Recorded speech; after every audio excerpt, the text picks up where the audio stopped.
Okay. Hello, everyone, and welcome to our webinar. Today's event is organized by the Moonshot Millennia program, in which 21 young research teams are brainstorming their vision for an ideal 2050 society. Their mission is to use ambitious science and technology to overcome social challenges and ensure that diverse members of society can all live in security and well-being. In July, the teams will submit their candidate moonshot goals and research plans, and some will be considered for the official moonshot goals of the Moonshot Research and Development Program. To help our teams brainstorm, we have invited a very special guest who is no stranger to ambitious and innovative solutions to social challenges. And of course, I'm talking about Taiwan's digital minister, Ms. Audrey Tang. As Taiwan's first digital minister, she has redefined the concept of inclusive government, creating an unprecedented level of trust and mutual understanding with Taiwan's citizens. She has become well known for her work in containing COVID-19 and is now fighting against the recent surge of COVID-19 cases through her innovative nationwide vaccine booking platform. And recently, the Japanese government decided to send vaccines to support these efforts. And we are very happy to be cooperating with our team friends in Taiwan. Today, I hope that the minister's vision will inspire our Moonshot Millennia teams and take us a step closer to an ideal 2050 society. Now, without further ado, I would like to invite Audrey-san to give her opening remarks. Audrey-san, please go ahead.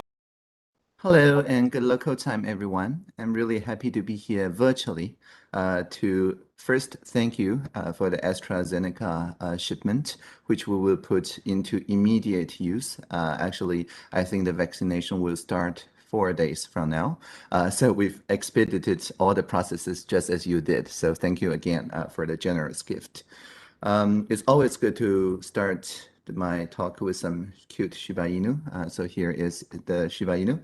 The name is 总裁. And in my mind, the digital social innovation relies on us using the internet to find the plurality, that is to say, the common good enough consensus out of the various different positions, rather than to use it as a way to polarize or to divide people. And a cute dog meme is maybe one of the most unifying things on the internet. Second, maybe only to the cute cat meme. But anyway, so this is our counter-COVID idea, right? In addition to wear a mask, keep 3 Shibas away when you're indoors, keep 2 Shibas away when you're outdoors. Remember to cover your mouth and nose when sneezing. And wear a mask because a mask protects your own face against your own unwashed hand. So these are very easy to remember, and these are easy to go viral, to share. And that's because we have a team of participation officers, the people who are responsible for engaging hashtags, engaging the public, just like parliamentary officers engaging the MPs, and the media officers engaging the journalists. The participation officers find ways to engage the people so that people understand the science, the epidemiology, in particular about social distancing, the R value and things like that, before we get any mandated top-down measures. And by far, this is what I call the digital social innovation approach of fast, fair, and fun. So in my mind, a ideal 2050 society should not be determined by people living in the 2020s. We should instead provide the platform for the descendants, for the next generation to grow, to make the collective intelligence a truly assisted one, not an authoritarian one, which would entail that people in the 2020s determining the lifetime of the people in 2050, which would be quite authoritarian, not assistive at all. So one of the principles of collective intelligence is quick response and quick action. So for example, in Taiwan, we were able to start health inspections for flight passengers starting last year, first day of last year, actually, thanks to a civic infrastructure in the digital space called the PTT. Now the PTT, it's sometimes liked to Reddit, but it's not quite Reddit. It's actually sponsored for 25 years now by the National Taiwan University. The NTU students pet project that has been running for 25 years. It's hosted on GitHub. It's open source. It's governed in a co-governing fashion. So it doesn't have any advertisers nor any shareholders. And that means that when a new emergent situation comes, we just look into the PTT to see that it being triaged and a good collective intelligence suggestion offered. That is what alarmed us to the Dr. Liu Wenliang's message in 2019 December of there's being 7 new SARS cases in the Huanan seafood market, which translated into decisive action because of the triaging that takes place on the PTT. And this basically says that our daily press conference also comes from people who are not even connected to the PTT. That is to say, because we have broadband as a human right, people can use such services at no marginal cost by either joining a old-fashioned bulletin board system, by engaging their chatbots, which is free of charge thanks to the line technology provided by Japan Line Corporation,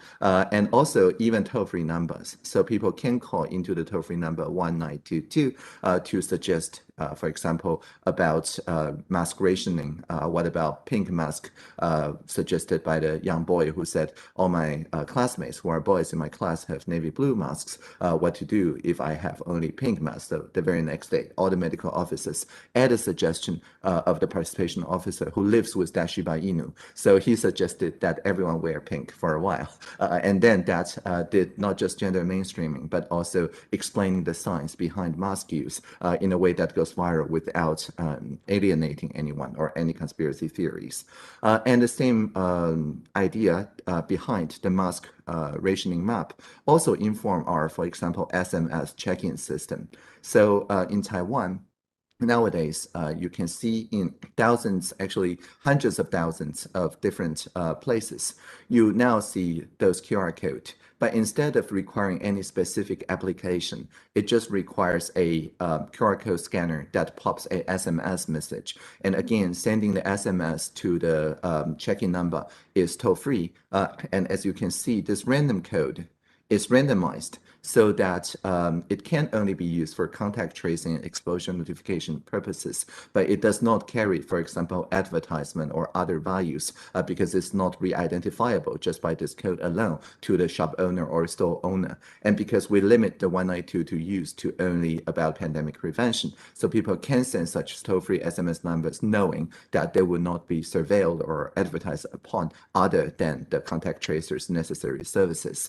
And so I think the principle here is also about collective intelligence, people voluntarily participating in the data collaborative that enable the check-ins to happen, but they also do so understanding they're contributing to the commons under a very strict, specific purpose, common purpose use. And because it's built on previous generation technology, it builds familiarity. For example, people receive earthquake advanced warnings from the SMS system too.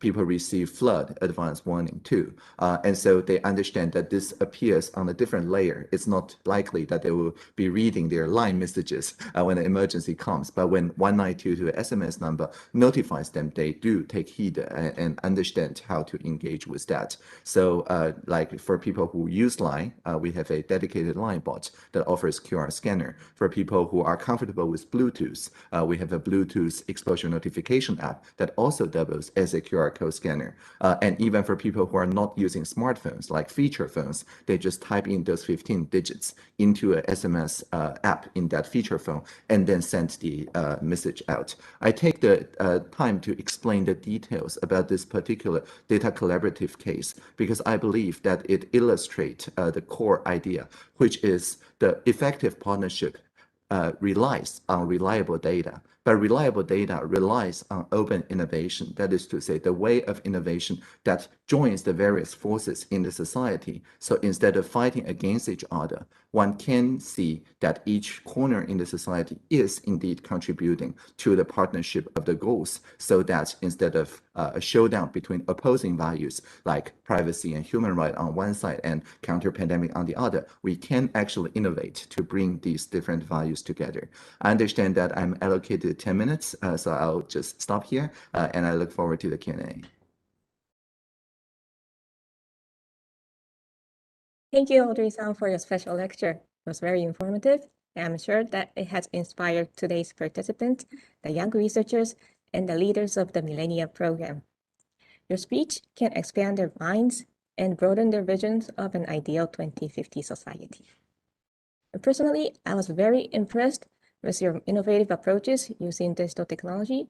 So prior to our Q&A session from my side, may I ask a question?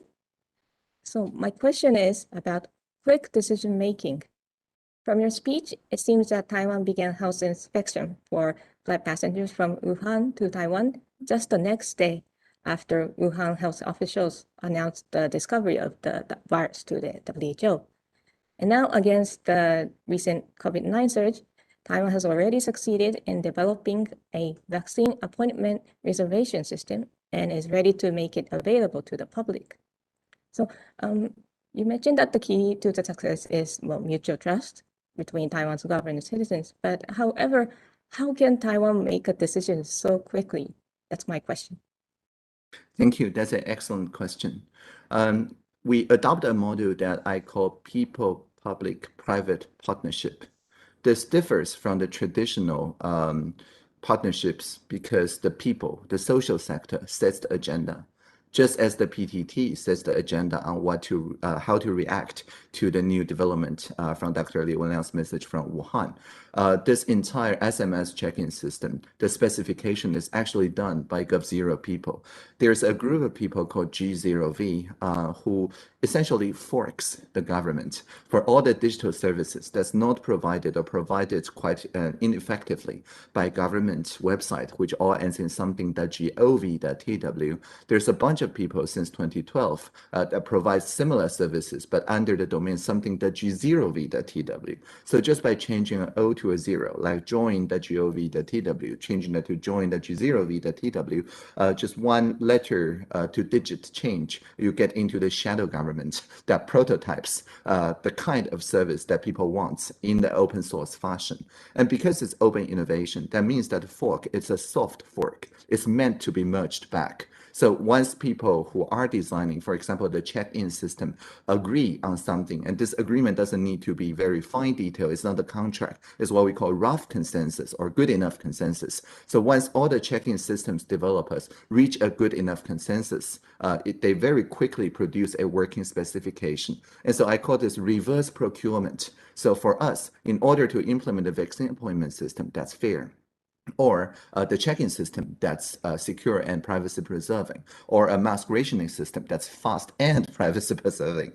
We just look into the GovZero specifications and we implement the kind of API that the GovZero has already produced. And so this way, I think is quite unique because instead of very large corporations like Google or Microsoft dictating the specifications of contact tracing, or the state dictating the specification of contact tracing, which all take time to be ratified. Once the social sector prove already that it's the norm that people are going to work with, then we just implement the people's norms and we don't face as much backlash because we already understand the leading check-in system designers, mask rationing system designers, and so on, all already produce a good enough consensus. Thank you for your explanation about the quick decision-making and the rough consensus. Thank you. So that's all for my question. And now I would like to move on to the question and answer session. And we've, in the audience, we have the team leaders and sub-leaders for the 21 Moonshot Millennia teams. If we are currently brainstorming research goals for an ideal 2050 society. And we have participants with many different titles, including minister, professor, doctor, and more. So to keep it simple and informal, let's use the title Sang for everyone. So if it's okay to team leaders and sub-leaders, I would like to move on to the Q&A session. So we received several questions from the Millennia teams in advance. And our first question is from Higuchi-san, the team leader for the Ultimate Personalized Medicine Project. Thank you, Anna. Thank you. Yes, go ahead. Thank you. I'm very impressed with your talk, and my major interest is stem cell therapy. And my research is how to deliver therapeutic cells to the site of therapy. So my question is about how to resolve the conflicts, the humor of overrun strategy to cope with COVID-19 seems to work well in Taiwan, but may not work so well in Japan. So when attempting first introduction of new technologies or framework, there can be differences in students' willingness to accept them into society. For instance, the intergeneration conflicts. So my question is about how you ever faced such a conflict, and if so, what was your strategy to resolve it? Thank you. This is an excellent question. In my opinion, the intergenerational conflicts or the transcultural, intercultural conflicts and so on are often a kind of self-fulfilling prophecy. If the social media becomes more antisocial, or if the traditional media focus on the conflicts and tensions, then people get into this mood that heightens the tensions and the differences, which would indeed make the what we call norm building difficult. And so what we should do, though, is not to hate the media, but be the media, as McLuhan is wont to say. So instead of hating social media, let's build a pro-social social media is my answer to your question. So for example, in Taiwan, we have a public digital infrastructure called Polis, the gov.tw. Now, Polis is a free software tool that uses assistive intelligence, namely the k-means clustering, the principal component analysis, to get a good enough consensus for any divisive topic. So the topic, for example, you're looking at here was back in 2015 when we first used Polis for public national level decisions about the UberX case. So these faces are my real social media friends and families who all feel very differently about UberX, but they were all my friends and families, and we just didn't talk about this over dinner. So now we know we have different opinions. But instead of asking about suggestions, we first present people with the facts, that's to say the open data. And we use the Polis only to gather people's feelings. There's no right or wrong about feelings. And in decision-making, too often we jump straight to the voting or to the referenda, instead of holding a conversation like a town hall over 3 weeks or 4 weeks, where people check each other's feelings. And in my experience, if we set time aside to check each other's feelings, then we do get the ideas that take best of the people's feelings and therefore produce better decisions. So for example, I would feel that passenger liability insurance is very important, regardless of whether UberX is classified as platform economy, gig economy, or sharing economy. Now, if you agree with my feeling, you move toward me. If you disagree with me, you move farther away from me. And then you will see another sentiment from another citizen, and you can also post your own sentiment. But there's no reply button, so there's no room for troll to grow. And after 3 or 4 weeks of this assisted dialogue, we always see the good enough consensus here. And so my short answer to your question is this picture. Every time we run a Polis conversation, we see that the ideological differences, people don't spend calories on it because there's no reply button. Instead, people keep proposing even more nuanced and eclectic ideas that will then turn into good decisions because we already know that people always share such basic idea about a fair meter for the taxi driver or the Uber driver. They care about the insurance, they care about registration, fair use of road, and so on. So now Uber is a local taxi company called Q Taxi in Taiwan for some time now, and the local temples, churches, and so on, the nonprofit organizations can also organize their own taxi fleet thanks to the multi-purpose taxi that's co-developed with the society, again, in a what we call people-public-private partnership. Thank you. So it's very clear concept. Thank you very much. Thank you. Thank you. Do any of the other participants have any question on these topics? Okay, so then thank you, Higuchi-san. Let's move on to the next question. The second question is from Akiyama-san, team leader for the Post-Anthropocentric Values, Behavioral Styles, Science and Technology project. Akiyama-san, it is your turn, so please go ahead. Okay, good morning, Audrey. Thank you very much for today's talk, despite the fact that we are living in a really difficult situation on the containment of COVID-19. Oh, by the way, you can call me Hajime. You don't have to call me Akiyama-san, just Hajime is enough. Okay, my question is about, I'm actually the researcher on humanities and social sciences, so I'm really interested in the role of digitalization and the governance.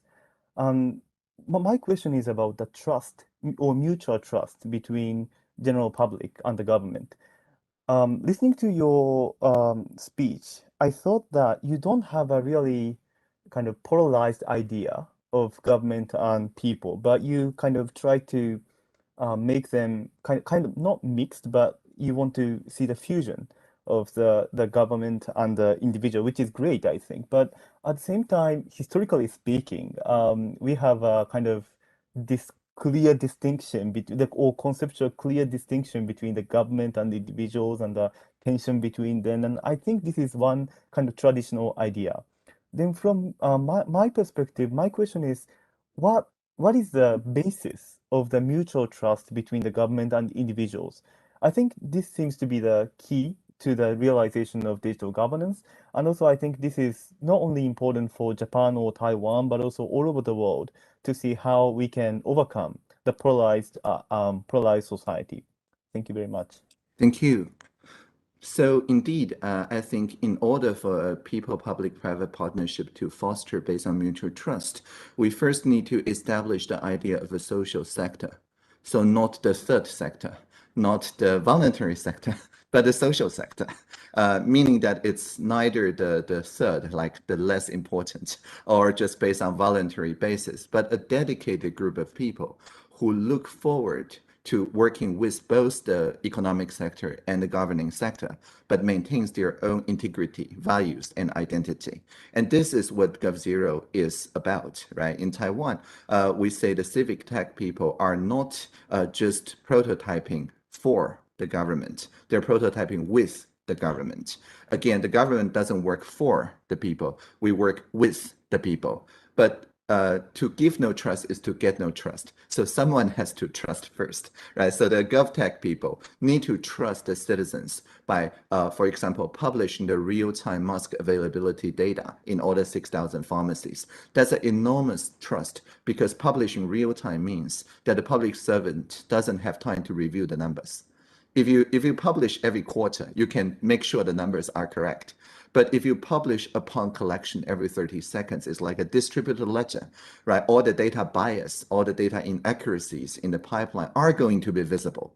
And so being vulnerable to such inspections and giving the trust to the citizen and not afraid of such inspections, I think is extending the trust to the citizen. And so some of the citizens, such as Howard Wu and Finchen Kiang, who developed the first map rationing, just reciprocated by providing the pharmacists with the assistation of the digital technologies. Instead of replacing the pharmacists, our focus is on making sure the pharmacists can reduce their risk and also reduce their time spent. And it also includes people who are not programmers, but service designers. So Zhuo Zhiyuan here, who in 2017 are fed up with the tax filing experience, filed a popular e-petition that said the tax filing experience is explosively hostile. That was the original title.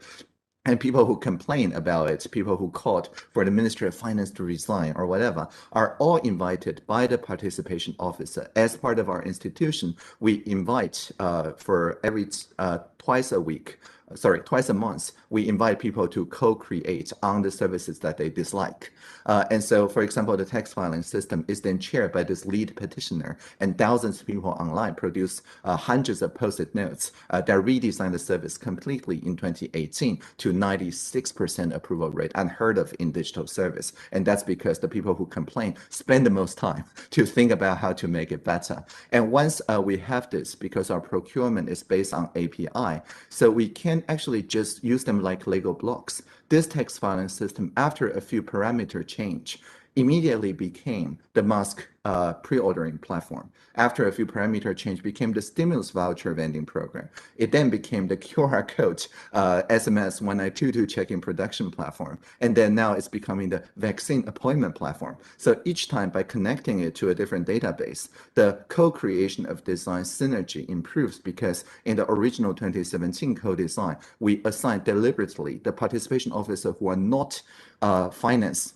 ministries officers as the lead facilitators for each table. So they are still career public service, but they may come from the Ministry of Economy, of Health and Welfare, of Interior, and so on. And so when they're facilitating the conversation, they take the standpoint of ordinary citizen, because they're not working for the tax agency, right? They will not defend the policy. They will instead contribute their expertise to design better. And once it's their time to produce something like that, they remember, oh, back in 2017, I facilitated this conversation, so I can use it for mask rationing, for vaccine appointment, and so on. And so we even deliberately invited the Ocean Affairs Council to facilitate discussions about tax filing system. But when it comes to talk about the Ocean Affairs platform, then it's maybe the tax agency participation officer facilitating the small group discussion because they may like surfing a lot, right? So the citizens who participate in the conversation understand the public service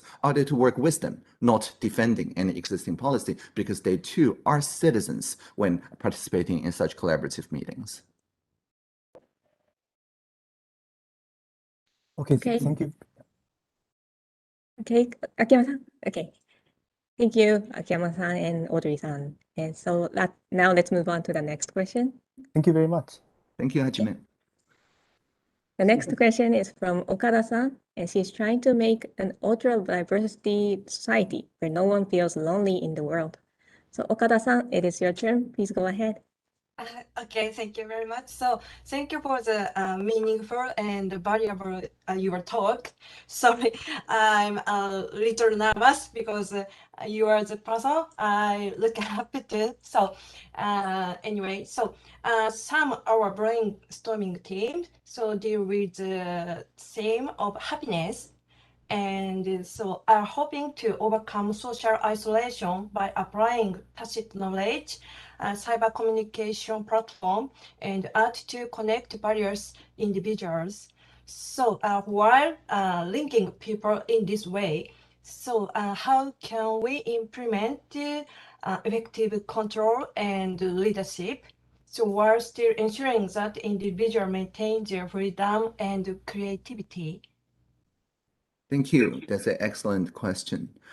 I think the most important design criteria here is to believe that our descendants will be smarter than us. So we should strive to be a good enough ancestor. So not a perfect ancestor, because we simply don't know how the descendants are going to use the system that we design. So the idea of Lego blocks, of toolkits, is very important, because if we only design a one top-down solution in the name of effective control and leadership, even if it may be very useful for that particular scenario, scenarios change all the time, sometimes very suddenly. But if we implement the initial effective way of institutions and explaining the individual Lego blocks, then, for example, in API-based procurement, we specifically say if a system integrator, a vendor in Taiwan, builds a website that only serves people with sight, but not for people with seeing difficulties, then they could be disqualified for not, doing accessibility homework enough. But we also, since 2016, add a clause that says if they make a web service only for humans to input and to read its output without considering open API, then they could also similarly be disqualified for discriminating against robots. We don't say that, but that's the effect. And that means that any new system can build on the bedrock of existing systems. And that means that our design, while it's useful for that particular case, is even more useful once any citizen is equipped with a new insight into a new emergent situation. They can simply reuse the cybersecurity audited, hardened, privacy-preserving building blocks that we previously have designed but opened as an API for every everyone to use. And that spreads the power to the edges, not concentrating it to the center. So by making the power spread to the edges, we empower the people closest to the pain.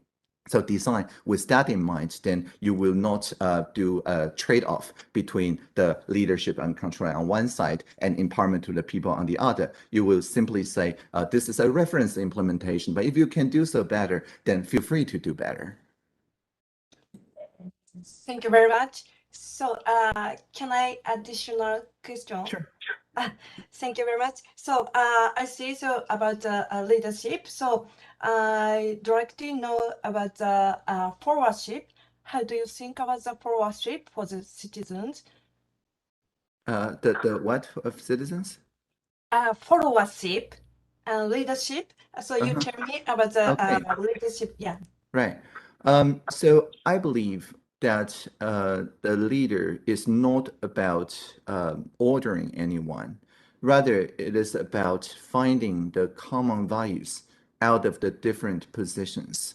And in that sense, anyone can be a leader if they practice facilitation, practice active listening, practice technologies such as open space technology, nonviolent communication, and so on. And in my demo of Polis and so on, you can see it's the same open space technology, nonviolent communication, dynamic facilitation skills in the social technology sphere translated into a digital infrastructure. So I focus on the leadership of the space, not the leadership of individuals.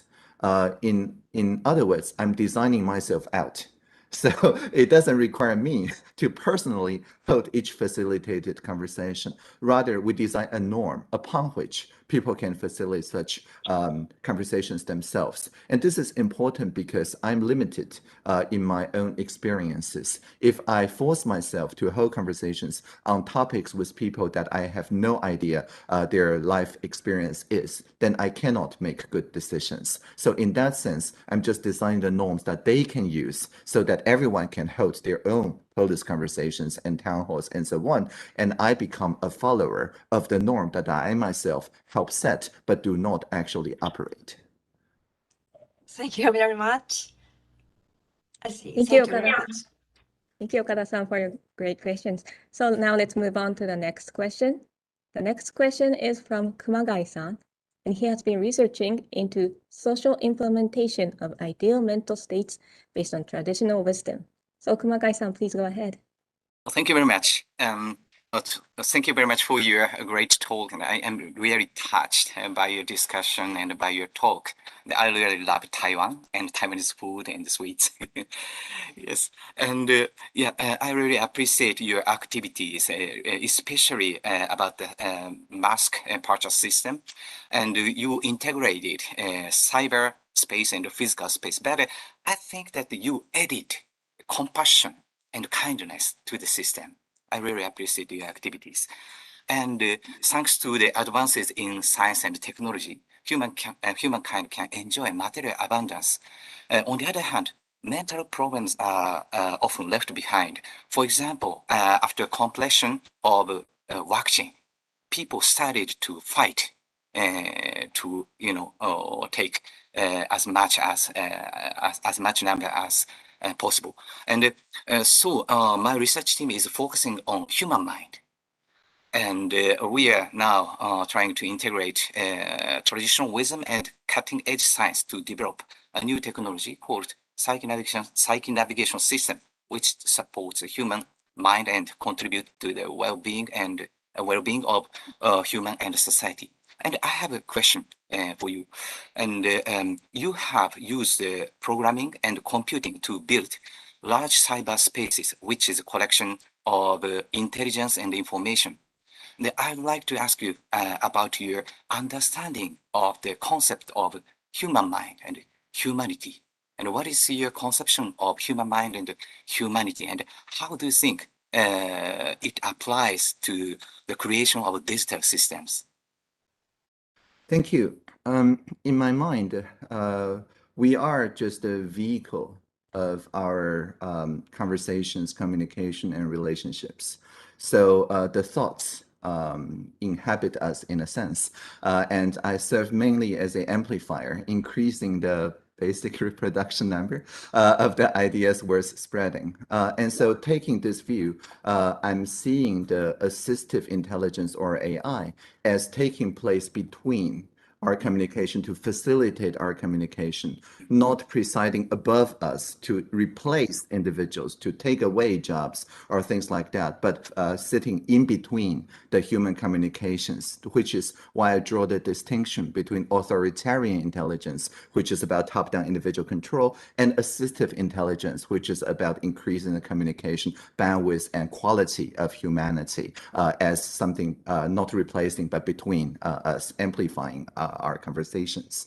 And so for the digital system design, I find some words, for example, virtual reality and things like that seems to suggest a different direction where people are trapped into their own realities. And that does have an effect on the human mind, because when people live in different realities, sympathies are less likely to develop. It's less likely to develop sympathy into empathies and so on. So in my job description, which I wrote in 2016, a month before becoming the digital minister, I try to outline the differences between the authoritarian view of AI and the assistive view of AI. So I'll just quickly read my job description, which goes like this.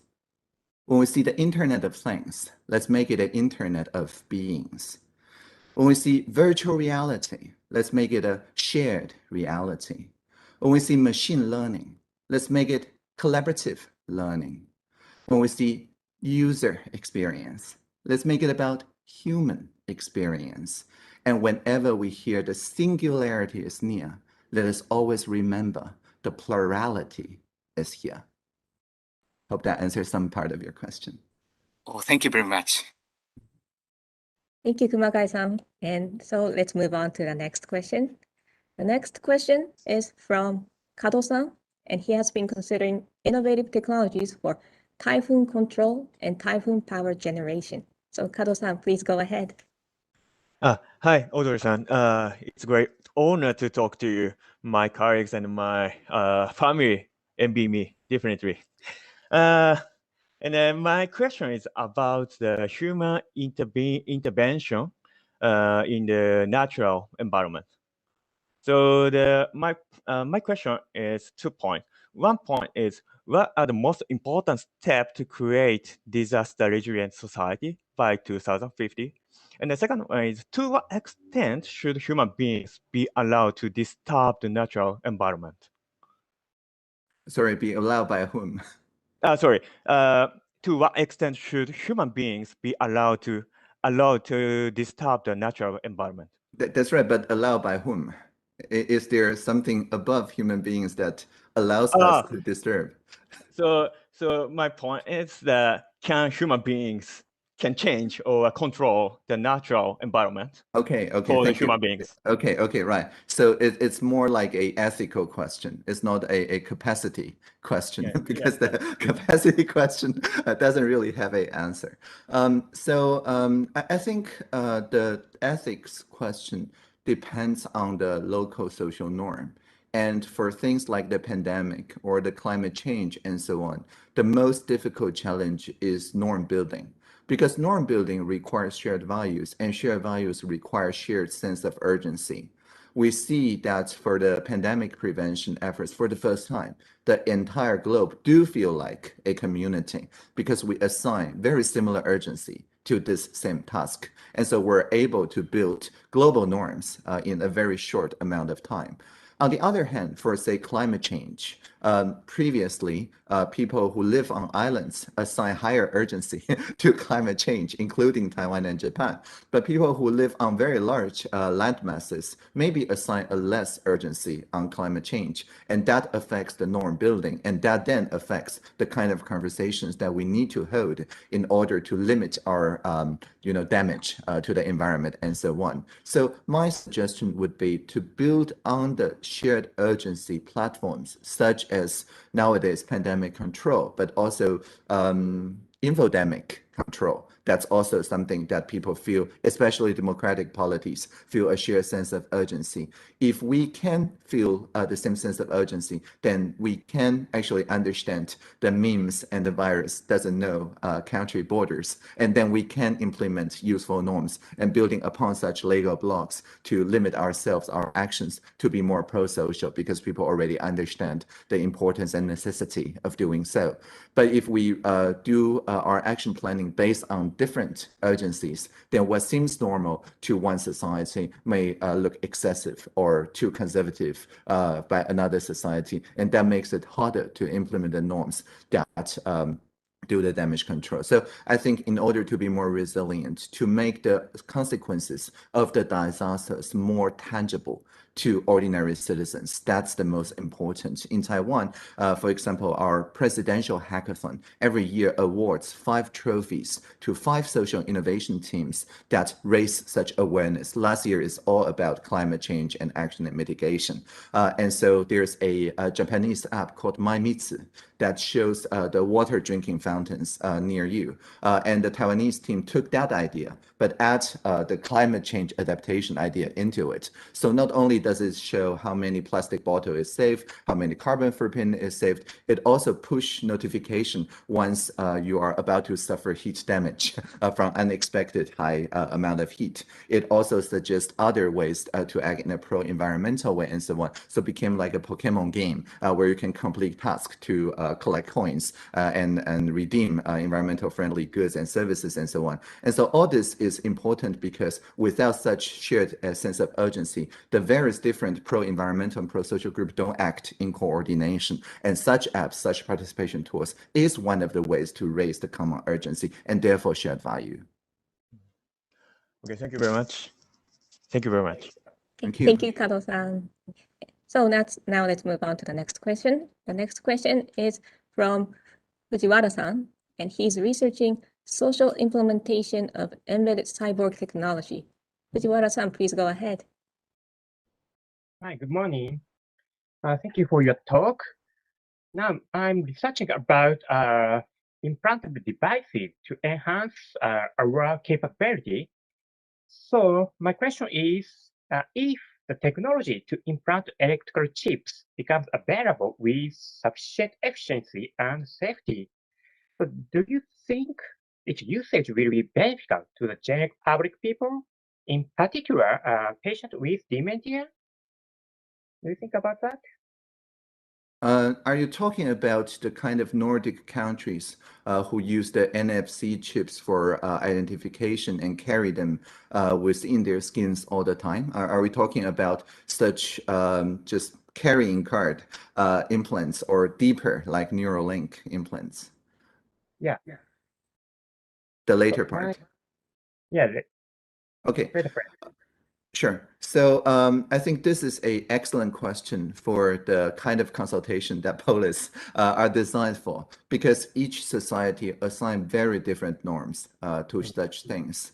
And because an electronic implant cannot be confined to internal processing only, it's inevitable that it will be linked into sensor devices as well as output devices to enable, say, something like mind communication, right? Mind-to-mind communication and things like that. And that, of course, changed the human condition. So I don't think the usage will be beneficial if it's only applied to the part of society that centralizes the development of such technologies. It may be beneficial if the entire society established a norm of how much and when to use such technologies. Do we use it only for repairing purposes, or do we implement it to augment everyone's intelligence and so on?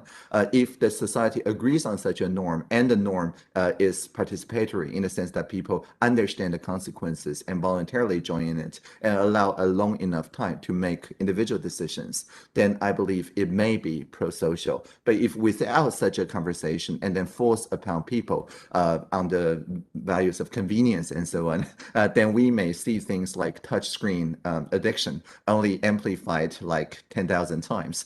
Many episodes in Black Mirror depict such scenarios. Okay, thank you very much. Thank you. Okay, thank you very much. So I think the next question will be the last question. And the question is from Ueno-san. His research is about dynamic living space by projectable infrastructure technology. So Ueno-san, please go ahead. Maybe your microphone's off?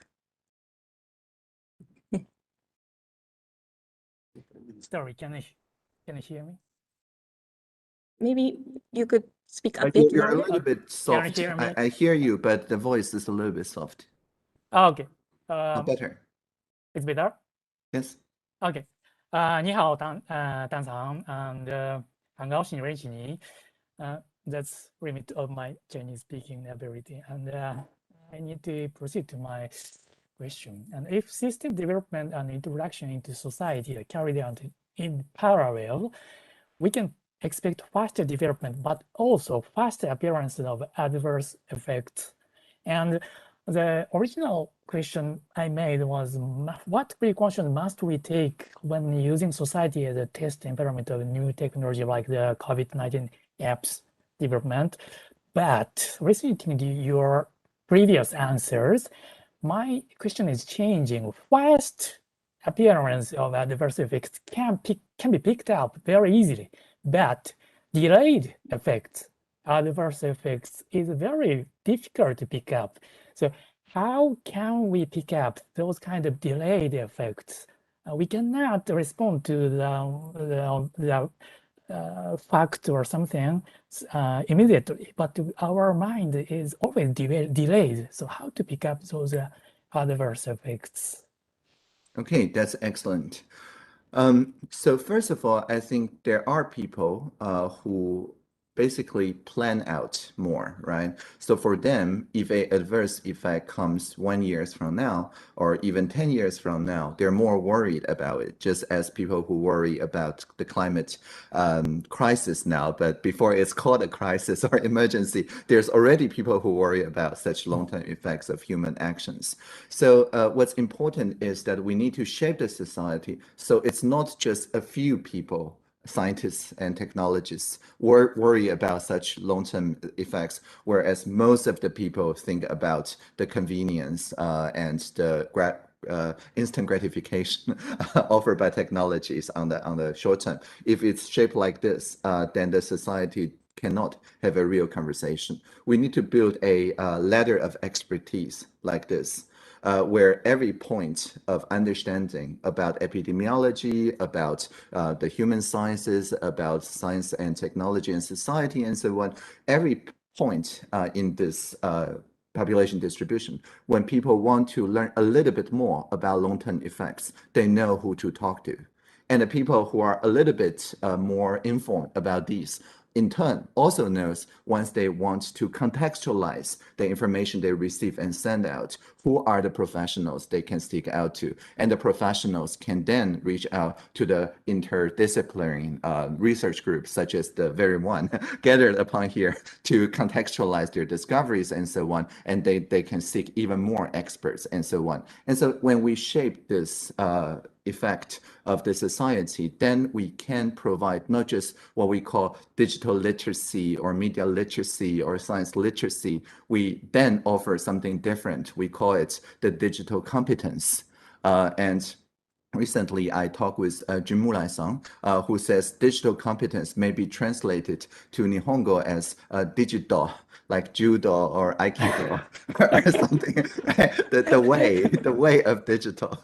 So digital competence or digital, that I think is a different take on the traditional literacy idea, which is more in the times of radio or television, where a few people speaks and many people listen. One professor lecture and many students listen. But nowadays, it's all multi-directional anyway. As the professor lectures, all your students are fact-checking you on Wikipedia, right? And so when such things happen, the individuals are empowered to become producers of digital media, of data, of narratives, and so on. And so once they become co-creators and producers, the education is focused then on the competence of the ethics, the norms, the contextualizing mindset, instead of just on the critical thinking literacy mindset as in the previous century. So once our entire lifelong education, higher education, basic education switch to the competence-based curriculum, where people who, for example, learn about data privacy, data controllership, data stewardship like GDPR and so on, they learn so not by memorizing the GDPR, but by measuring the air quality, the water quality, measuring whatever they want to measure and joining a data collaborative or a information bank. I think that's the term used in Japan. Then they know exactly what those privacy terms are about instead of just memorizing it. So a competence-based education, I believe, is required so that when we develop things that may have adverse effects, the people who see such adverse effects potentials can very quickly then propagate down the ladder so that people co-create on mitigation, but instead of falling through the ladder, which is almost impossible. Okay, thank you very much. Thank you. Okay, thank you, Ueno-san, and thank you, Audrey-san, and all participants for your questions. I would like to end the Q&A session. It was a great Q&A session. Thank you. Now to close, thank you.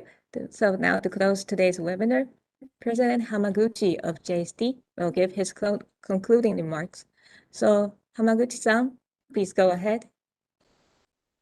I really thank you, Audrey-san, for your excellent talk and impressive dialogue with us and sharing time, your precious time with us. And I also thank you everyone for attending today. I hope it was eye-opening and inspiring experience for us. And of course, a special thank you to Audrey-san for your talk. And I really feel you are a genuine leader of our time. Your talk, basically democracy controlled by IT, enforced by IT is a very important idea. I think it will be essential for our ideal 2050 society. There is a lot we can learn from your work. And actually, I read your book. and also, I have your sign here. Thank you very much for signing this book. Early this year, Japanese Cabinet Office announced that the start of the 6th Science and Technology Basic Plan, the plan focusing on achieving a human-centric society supported by technology, which enable a variety of diverse lifestyle. I hope our millennia teams, everyone here, keep this in mind when propose their new moonshot goals. Technology must benefit all people and leave no one behind. Our ultimate goal for 2050 must be universal human well-being. And we got hint from Tang-san today, a genuine idea we got today, so you can make it. Today's event was an example of what we can achieve together despite the ongoing COVID crisis. Let's continue to use digital tools to connect and learn from each other. Okay? And Audrey-san, the Moonshot Millennium teams, and everyone watching today, thank you again. And until next time, please stay safe and well. Thank you very much for your attention. ありがとうございました。 To disturb your time. Thank you. Thank you, Hamaguchi-san, for your comments. And thank you also once again, Audrey-san, for inspiring the 21 young millennia teams with your vision. And your suggestions are very valuable and will surely help the teams tackle the future research challenges. And I think we have a few minutes left. So Audrey-san, do you have any last words or messages to the millennia teams? Okay, thank you for the kind remarks and the excellent questions. I look forward to visit Japan like in person. And in fact, I've learned that just today that I do have the second AstraZeneca shot. I had the first jab in mid-April, thanks to the generous gift from Japan. So I will receive my second dose of AstraZeneca thanks to the Japanese people, likely later this month, which means that I'm safe to travel by July or at latest August. And so it means that in the second half of the year, I look forward to visit Japan in person, and I also look forward to meet you in person once we're all vaccinated and we get over this pandemic together. Until that time, live long and prosper. Thank you very much. And once again, thank you so much. And yes, now I would like to end today's webinar. Thank you. Bye-bye and stay safe. Bye. Bye.